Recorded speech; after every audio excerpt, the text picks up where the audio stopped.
Sit back, relax, enjoy this conversation. Triple dose, yeah, we playing on your station. Pick a topic, we're having raw conversations. Sometimes we be so lost in the translation.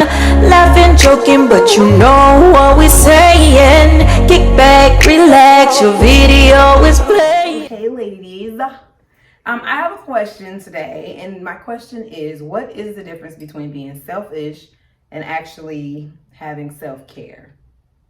But first, let's take shots. Come to ugly faces. Right? I'll keep it cute. Even if I try not to, it just happens. That one tastes terrible. All right, so I try not to vomit. No, I'm playing. All right, let's get into that question. It's the difference: self-care, selfish. Selfish. I think selfish is more based on you do nothing for anyone else and you'll step on the little people to get where you need to get for yourself. You know what I mean? As far as I think self-care is like you going and you actually taking the time and actually getting your mental together and relaxing and rejuvenating yourself just so you can keep going daily with work, kids, husbands, spouses, whatever. But I think people have also made it where self-care is a bad thing. And they look at it like you're being selfish because you don't want to give up your time for yourself. I think everybody needs that. It's not a bad thing. But it does come off that way if someone else is being selfish towards you. Yeah. You know, you might have something planned and they're like, oh no, I wanted to do this, but that's on your time. And we had kind of talked about this. If I have something planned and maybe I do this all the time, maybe every weekend I take myself and I do my toes, you know. Right. Don't make plans knowing that every Saturday at 11 o'clock I go and do my toes. Right. Don't make plans at 11 o'clock on Saturday assuming I'm not going to take care of myself. Well, because that's a selfish act. Exactly. In the midst of trying to be selfless. Right. Like, that's like a combination of the two, to be honest, because they're trying to do something for you, but you didn't consider my time and what I had to do. Exactly. So then it looks like you're like, no, I don't want to be bothered with what the hell you're trying to do. Well, or really, you're not I don't at that appreciative. time. When in our reality is you knew this, so you should have planned better or you should have spoke with me and it would have worked a lot smoother. That makes sense. Okay, what you got? What do you think? I guess it's really each person's definition of what they feel like self-care is too. I don't know. I don't feel like there really are no selfish acts unless you're doing it to be devious, in my opinion. Like, I think it's like if I went in a store and I had my kids with me or something and I bought myself something, that doesn't mean I'm being selfish because I didn't buy you anything. That just means you ain't getting none today. Versus, you know what I mean? Versus like, I guess you it might have really bought just them 40 things prior to I guess this it one really day. just depends on the real definition of what selfish really is. Like, I feel like there has to be a negative vibe behind what you're doing in order for it to really be selfish. You know what I mean? Mm-hmm. Yeah. So I guess it's kind of broad, but I don't know. So That's gonna make me think. I didn't know the difference because at one point I thought I was being selfish and someone, well, shit, you told me that that's not selfish, that's self-care. And that's why a lot of the times I find myself, like, I buy myself stuff, but to be honest, buying myself stuff is not anything. I just do it out of boredom. Yeah. I think I have a lot of stuff because I get bored and then I buy shit. And I think people got to realize that's not really self-care just because you buy yourself, because sometimes you don't even feel good after you bought it. Right. That's the point I was about to get to. Where I was going to say that, like, it seems like I'm always doing something for myself because I always got something new or something, but I mean something like a vacation or sit back and getting a massage or something that's literally self-care. And so, like we was talking, I felt like it was a selfish moment. She was like, that's not selfish. You need self-care to keep going. So I really didn't know the difference until we just talked. And that was the thing that I had to understand with self-care, because I thought it was like me physically like or monetary doing something for myself. No, like buying myself something or going to get my nails did or something like that, where that is it, but there's other things outside of that too, like getting a break. My self-care could be, I need my kid to go over here and I need you to find something to do so I can just be by myself. Or reading a book without being interrupted. Without being interrupted. Sitting at the lake by yourself or taking a moment. You said, and this is something that I had to learn. I used to think when I was younger that when I would go somewhere and I would see somebody sitting there having lunch by themselves, and I'd be like, that just seems so lonely. No. But now I get it. And it's like when you constantly have that home life or even work or, you know, it might be good. And I'm not saying it's negatives at home. Just the fact of you taking care of other people and considering other people. Right. When you finally get that time to yourself, it's like, why haven't I been doing this shit? Yeah. Right. You know, like I think, and I've said this several times, I am going to take a vacation by myself. Right. Where I am just doing what I want to do. What you want to do, right? And it's probably gonna be more sunburn, but I'm gonna do it. But I figure when you do certain things outside of your normal, that's how you find yourself and kind of figure out the things you do and don't like. Because when you're consistently doing something with or for other people, you don't even know what you do and don't like. You know what I mean? Because like for me, I thought it was selfish. Well, for myself, it had nothing to do with nobody else. But like, I felt like if I worked today, but I didn't work on my business or something that I felt was going to get me to where I want to be in the future, but I watched TV, I felt bad about that. And it's like, yeah, sometimes you do got to put some work in, but at the same time, if you just don't feel like it today, it is okay to accept that I don't feel like it today. But that was the hard part for me, was accepting. I was still trying to force myself. But what happens is your progress is not productive. No, it's just so you'll get up and you'll do it, but it's busy work because your heart ain't in it, your mind ain't in it, and then eventually, for everyone that I know, you will have a physical breakdown because your body is tired and it will shut down for you.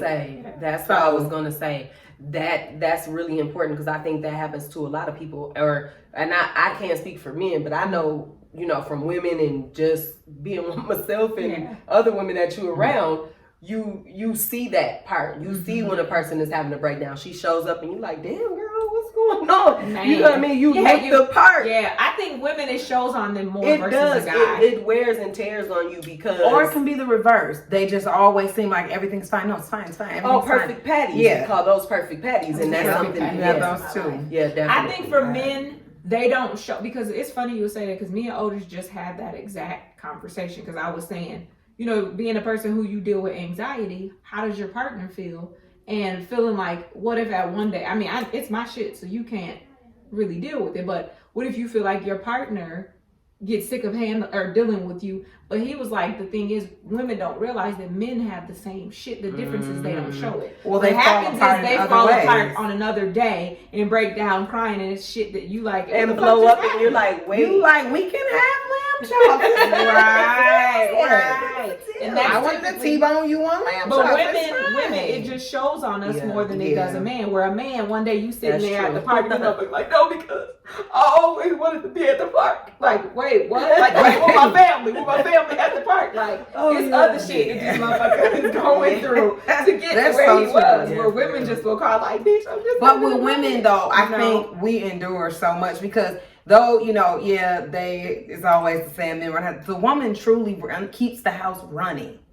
Yes, she truly keeps the house running. And that's a lot. I'm talking about down to we have to figure out what type of toothpaste the house is going to use. What type of toilet paper. What are we eating for dinner every fucking day? Yeah, because what are we doing for cereal? What are we doing? You go and you do what I already do. Yeah. And so I think it wears on you a lot to just be the provider of these things. It's not even like a financial providing thing because the man will come drop the check off and you have to still figure out what to do with the check. You know, like it's a lot. It do be a lot, and I think self-care is vital. I'm gonna see more of it. I'm gonna see more of it. It's definitely vital for me. Like, because I understand it, but at the same time, I don't. So for me, what would be an example of being selfish versus self-care? Selfish is, to me, let's say there's a need in the house that needs to be fulfilled. Mm-hmm. And instead of doing that, you gonna buy you a Louis Vuitton bag for $1,500 when something for $500 is going undone in the house. Or that is selfish. Or if you're the only one who gets self-care in your house. That too. Does he get self-care? Do your kids get self-care? Because mentally everybody needs it. And if more people did that, especially with your kids, about that. You know what I mean? What would self-care look like for a kid? To me, when that kid comes and says, Mom, can I do this? Whatever it may be. And you really just don't feel. Mm-hmm. And you have to say, you got to look at it. And, you know, it's natural for you to say, I'm tired, not today, maybe this weekend or something like that. But when you needed your self-care, you got up. Yeah, and this is something that I learned along the way. And now that my daughter's older, you know, I look at it like that. And that's what I paid attention to. Yeah. And I really thought about it yesterday after we talked. And it was like, in that moment when those kids are asking, is because they have anxiety too. That's their way. That's their way of expressing. That's why I'm asking. Because they have to get permission for their self-care. To whereas we don't. Mm-hmm. You know what I mean? Or just randomly. Sometimes you know this kid looks tired. Mm-hmm. You know what I mean? This kid looks tired. Let me, you know, not do something that I want to do today and say, okay, what do you want to do? Yeah. It's okay to do that. Now, I'm not saying let this motherfucker do whatever they want. Yeah. But, you know, within reason. Let me light a fire in here. You know, within reason, I go that far. I think that we have to do a better job because there is a fine line. And I think there's a lot of mental health as you start growing up. You know, but you know what? I feel like I think that I'm really good at her self-care versus, well, I'm starting to be better at mine, but have to open up more about his self-care. Right. Because it's like when you're in it, you kind of are, that is a little bit selfish. Yeah. That you said is you're literally thinking about yourself when everybody does need. Well, because you're tired. Ask a question about his self-care because that's a space where I'm not clear as in a kid. His as in your mate. Okay. So, suppose they don't even know what self-care is and they don't go for self-care. How do you deal with that person and not, because I'm gonna get my self-care. I got to. It's imperative that I have my self-care in order for me to keep going. But that's what I'm saying. I think when a man doesn't know his self-care, how do you encourage it? I think you have to show them and talk to them and tell them the reason why you're doing what you're doing. Because sometimes they look at us, you know, it looks like we're rebelling to them. And it looks like we get to do what the fuck we want to do and they don't. Yeah. And sometimes you have to actually push them and you have to say, why haven't you been out with the guys? Why don't you do this? Why don't you go fishing? Why don't you play basketball? Why don't you do these things? I feel like you need to take that time and do that. Because I don't want you to feel bottled up. Yeah. Because that causes problems. Now we're here, don't bump me, bitch, because it's on. But you know what? I didn't have to learn that too because it's like, even with him working his second job or whatever, it's times where he will work every single day of the week, both jobs. And like sometimes I'll see like he will be physically tired or you can just see it in him like you just need a break. And I'll just be like, don't go to work today. Yeah, you know what I mean? Like don't do that. Just or find a day next week or this week that you can take off that's not gonna mess up anything or whatever. Yeah. I don't care what you do within that time, but just take it off. Because if it wasn't for me to say that, he would not take any time off. He would just go every single day. Right. And be looking crazy as hell. Like that hints to the Saturdays. Yeah. Right. And like you said, I don't think that even now he knows what his self-care is because they don't usually do it. Right. For them, because it's a negative, because it comes off as a negative because it's like you have so many women who feel like, why you need to hang out? Why you need to do this? Why you need to do that? You know what I'm saying? Or it becomes that selfish thing. I want him to be at home doing what the fuck he's supposed to do, and I'm out here doing what I need to do. That's not, you know what I mean? So they kind of feel like, damned if you do, damned if you don't. And not to cause conflict, they just shut up. They close that shell and they just sit in that shell. But it causes conflict. It causes conflict in the long run. They don't realize it, but in the long run, you're terrorizing the house because you got an attitude. You're walking around, you're nagging at me more than I am, and I'm the woman. You know what I mean? Yes. So it's like at some point, I feel like you do have to step in and you have to sometimes say, you know what? I understand that we need to take care of this, but why don't you go and I don't give a damn if you go swim. I don't care what or they don't nag and sit around. They just kind of be quiet. Not even mope because like I noticed like with Otis, he's been doing really, really good to not try to carry that negative energy. But it's almost like it's just kind of like depressing. It's almost like damn. It's on me. What's up? I'm good. But it's like you need something to do. Okay. So even for him, his newest thing has been, for some reason, he's getting more attached to Chicky Man. So he'll like walk with him or whatever because he doesn't really have a lot of good male relationships. So that's just had an something aha he needs moment. to work on. I just had an aha moment. Maybe, and I might get a little backlash for this, but maybe as women, and it's something I'm saying, including me, we should stop thinking, having that thought of, he's a man, he'll be okay. Because sometimes they're supposed to be so tough. I think you kind of like, when they have those moments, you're like, damn, toughen up, little bitch. Like, damn. Right. You know what I mean? Like, sometimes I think, and even for myself, now that I'm thinking about it, you know, and it's kind of like, I'm like, you'll be fine. Yeah. You know what I mean? So maybe that's where the selfish part kicks in. But at the same time, if I can just, I don't know. I straddle the fence. On some days in certain situations, I can agree to that. On other days and other situations, I just don't. And maybe that's something I'm battling on my own. But I don't feel like I get the it's okay to have a bad day. I get the you'll be okay energy from others. And so I feel like if I be okay, you'll be okay because I'm carrying more than you are.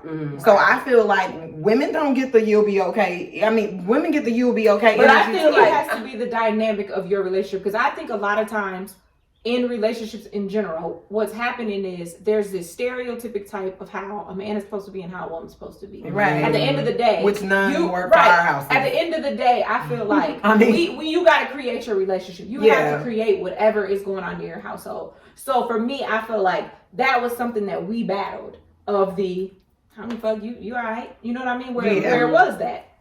But we're learning to. We're learning to talk a lot because we're in the beginning we communicated really good. Then we went through a rough patch where it was like every time he said something, I wasn't listening. I had something to say. Every time I said something, he wasn't listening. Right, it wasn't happening. But then we got to a point where, though I may not agree with where you are, I understand it. Right. So I'm gonna step back. As long as you ain't moping and crying and pissing like a baby for stupid shit, and sometimes you do have your there's the difference. There's the I'm moping and crying and complaining, and there's the look. This is how I feel. This is where I'm at. I need you to understand that. Okay, that's where the difference. And there's and you have to explain to me. I feel like I feel like you need to explain that to your mate. Where you are for them to understand that, because if you just come and be like, no, because when I had told you such and such then was having a party, you had said no, but you had went such like that's not gonna get it. But come to me on some real shit like, babe. So back to communication. To understanding and helping you not feel I can agree with selfish or because even though I don't agree with what the fuck you saying, I get where you at. Right. Let me take some time. And then sometimes, like you said, though, sometimes if you express this, let me take some time. But I was gonna say, because sometimes if you do express it, then I maybe understand it differently than I would. You know what I mean? Just instead of moping and crying instead of moping and crying, because we went through that a few weeks ago, where that was the conversation. He didn't express himself, and I didn't understand it because you never brought it to me. But once it was brought to me, I was like, damn, I kind of feel I was mean. Now I get it. We can't go back on this, but now I get it. But I think also sometimes that's good. Putting yourself in that person's shoes at some point. Because I feel like sometimes when certain things happen, I'm gonna speak from my own situation. When certain things happen, I'm really dismissive. Quick, no, we're not doing that. Now what's next? That's because I feel like this is a dumb situation for us to even talk about this because we've talked about this and now I say we're not doing it, so we're not gonna ask me again, motherfucker. Right. Then there are other times when something comes up for me and I'm like, no, this needs further negotiations. Because I really want to do it. I really want to do it, like that. And it's just like, I have to quit being so cutthroat. But I think for me, and even 6 years after being with somebody, I literally still struggle with, I have been by myself for so long, making all the decisions. It's hard to give those ranges. I'm the shot caller. But and even in our relationship, ranges. Don't give all the ranges, because that's where I was too. Just give the ones that's called. No. I'm not saying that's right. No. But you also, in your own self, because we had this conversation, you also have to understand I'm a very controlling person. And so for me to give up that control, I had to realize what power am I really losing by allowing a motherfucker to do what they're supposed to do. And you know what I'm saying? So for me, in my situation, you know what I'm saying? Or it could even be something as simple as my family is here. His family, he doesn't have one family member in this state. You know what I'm saying? So for me, I can understand you being sad off and on sometimes. He's literally like for with us, you know, your dude got somebody, your dude got a couple of us. Daryl has no one here.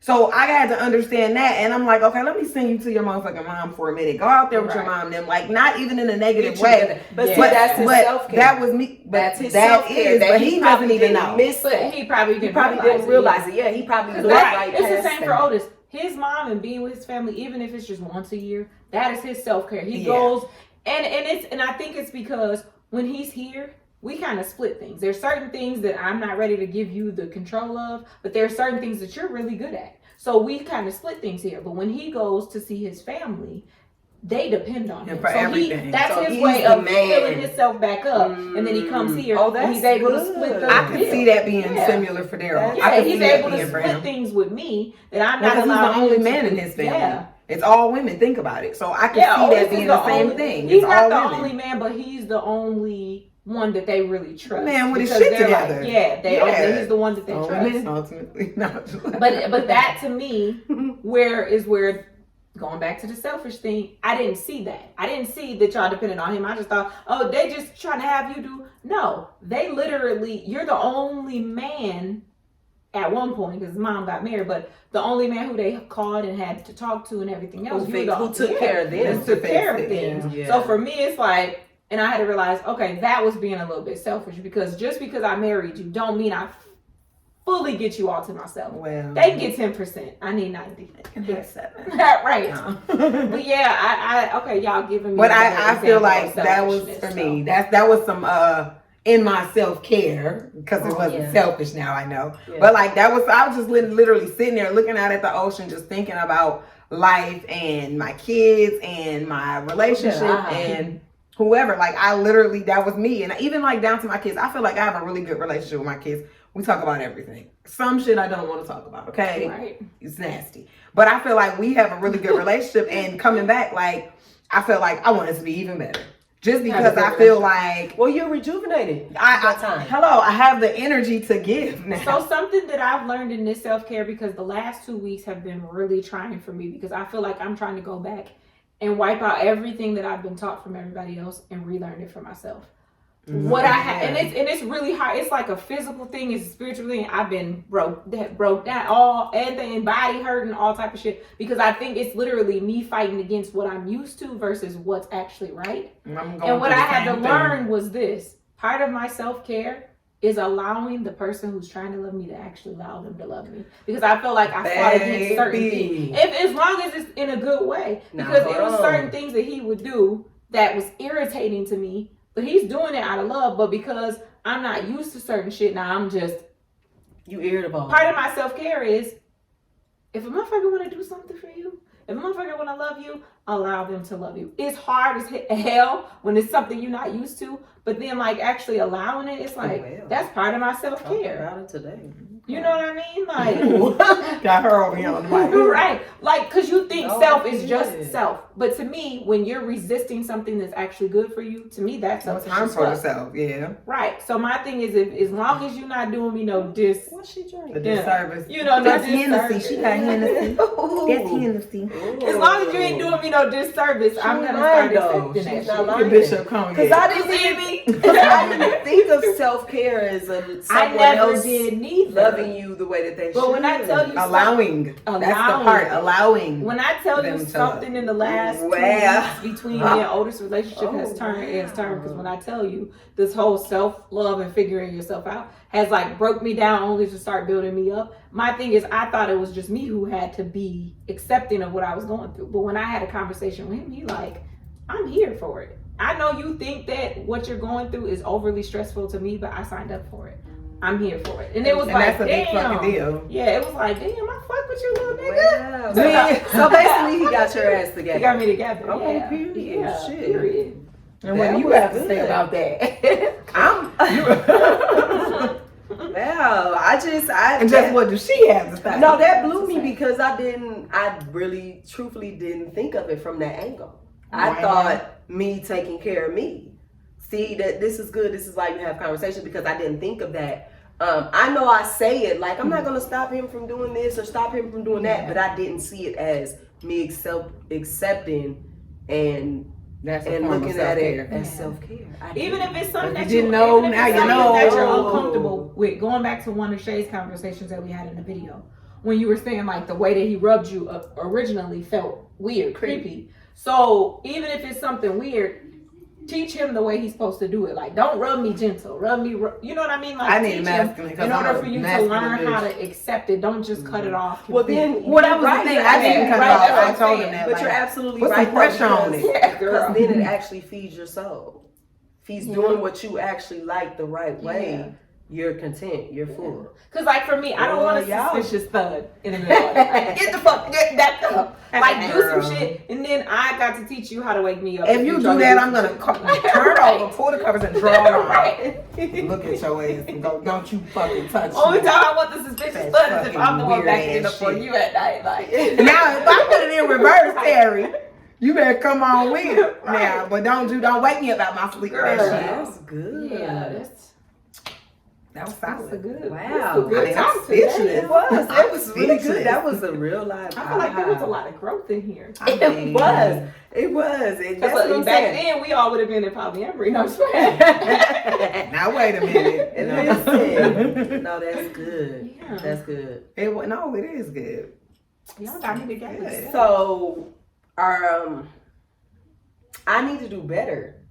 I need to do better as far as accepting that part. I think now that she brought that up, I mean, I could use the tuna. I need to do better. I think we all do. And I don't think it's just women. I think men need to accept that shit too. So I was gonna say, so then that also means that I have to pay attention to make sure I'm doing things that are actually feeling him too. Because that's two love languages. Good. But that flows into love languages too. And what people have to understand when it comes to that is, because when you meet me, touch might be things change over time, because maybe you introduce me to something that makes it, because mine was gifts, and I still love a good bag, you know. Because maybe but you look, it's not gifts no more. It's not gifts no more. It's touch and quality time. You come off selfish, or I come off selfish because of that. And that's the thing you gotta watch for. You have to watch for their changes. When I first met Otis, his was words of affirmation. He just loved, and he still will accept it. But now that I've got used to buying him gifts and he got used to it, he like a gift every now and then, even if it's just a candy bar. So now it's a mixture. The percentages have changed. You still want those words of affirmation. And that's 67%. I don't know if it's a love one, but his also is touch. It is. That is. Where originally he was like, you know, as long as sex was cool, but now he's like the physical touch is now. So he got 3 different love languages. It really depends on the day. It depends, and you have to keep that in mind. This is full circle, because me and Cortez was having a conversation this morning, and I was telling him I had watched a movie, and in this movie they was going through they had been together for like so many years, 20, 30 years, something like that, but they were sleeping in separate rooms. And long story short, she wanted to go to this counseling thing, and the counselor was trying to show them how to get back affectionate with each other and just being in tune with each other. And she was saying, he was giving them stuff like rub each other's ears, or you know what I mean, because it's supposed to be something. No, it wasn't. But he was just saying, he was just giving these tips on what would bring you closer. And we kind of talked about that this morning, and I was saying, this is on but off. I was actually saying, this is something that I feel like people don't do, and this ties into that changing and things like that. Is I remember once when Tristan was maybe 2, and we were sitting there, we were watching a movie, and I was holding him and I was rubbing his earlobe. Well, when I stopped rubbing his earlobe, he started rubbing mine. Yours. So he reciprocated. And he was only 2, and it was just like he took the time. He gets it. He took the time to not be. He didn't know selfish. Right. He knew what felt good to him, and let me see how this goes. That's how you know what I mean. Change, so, because something you may not like in the beginning, eventually you could end up liking. But if it's a positive. Also, the whole point in saying that was actually taking yourself out and paying attention to your partner. What energy are they giving you today?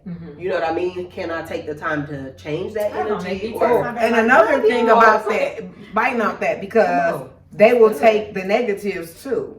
If you're not a physical touch person, they become cold and they don't. Now that's good. If you're not affectionate, they're not affectionate. So it goes both ways. So you got to figure out what type of relationship you want. And that's not even just in a man-woman relationship. That's even your kids. That's your kids. Do you want your kids to just randomly hug you, or did you randomly because my kids will come climb up in the bed with me, lay on me, and I'm like, did you feel them? Because it's just not about your partners. It is about your kids or your mammy or your dad, whoever you close with, your sisters, your cousins, whoever. What type of relationship do you want with them? Do you want when you see a cousin they come and hug you? Do you know? You know what I mean? But that's the same, like you said, when y'all was originally talking about learning kids and their self-care. Because a lot of the times there are days where she is not affectionate. She's just like, Mom, I just want to be in the bed. And then there are some days where I go to say goodnight and she's like hugging me and kisses me and like, you know what I mean? But at the time, that's clearly what she needed in order to make herself feel good. I'm gonna say this and then I'm through. That's all I got. Finish it so up. With that, closing remarks. So with that, this is what I got out of this. If parents do a better job of showing kids self-care, they'll be adults and know what self-care is, as opposed to us trying to figure it out at the ages we are now. That's how Mary had a little lamb. Because I think it solves a lot of problems. I think a lot of times when, as parents, you teach them the fundamentals, you know, how to manage your do's, don'ts, rights, wrongs, your hygiene, things like that. But I don't think it ever. Well, now things are changing, but it comes to a point where you are teaching them the different things in order for them to care for themselves. Well, you're teaching them. I think when you're teaching them certain things, like you said, like the do's, the don'ts, the you know, the morals and things like that. You're teaching them like a robot. Yeah. You're not teaching them that. By example, show them. You're not teaching them to be human. You're teaching them to do what's right and what's wrong. And but you didn't teach them anything about affection, love, or accepting someone to love you. If I show my daughter more care and more love and I'm hugging and I'm touching, she's going to reciprocate that from a man as opposed to, nah, that's creepy, that's weird. You know what I mean? But you know what, T, to kind of go a little bit more in depth with that too, when you're teaching them from you and your experience and what you like. You have to watch your kids and learn your kids in order to give them the love that they need, or the self, teach them the self. Because each kid is different. Each kid is different. Very affectionate. He's gonna come in, kiss you on the forehead, hug you. He's and I think that us as parents are just humans in general. You have to learn that. Stop trying to teach and force people in the way of what you want. You gotta allow them to. Yeah, as long as it's a healthy thing. Because if a person's going downhill, push their ass back to the top and let them get on a healthy slope. But we gotta stop trying to project what we think is the perfect you for you and let them be them. Exactly. Because my child, that's it. We have to feed their positivity. We just have to feed what they have going on, and I think that this is good. And Shay's drinking. That sure is. I was thinking. But yeah, so that was going through a lot. No, this was really good. That was a good question. This was really good. That's good. Y'all have anything else? Done. Sit back, relax, enjoy this conversation. Triple dose, yeah, we playing on your station. Pick a topic, we're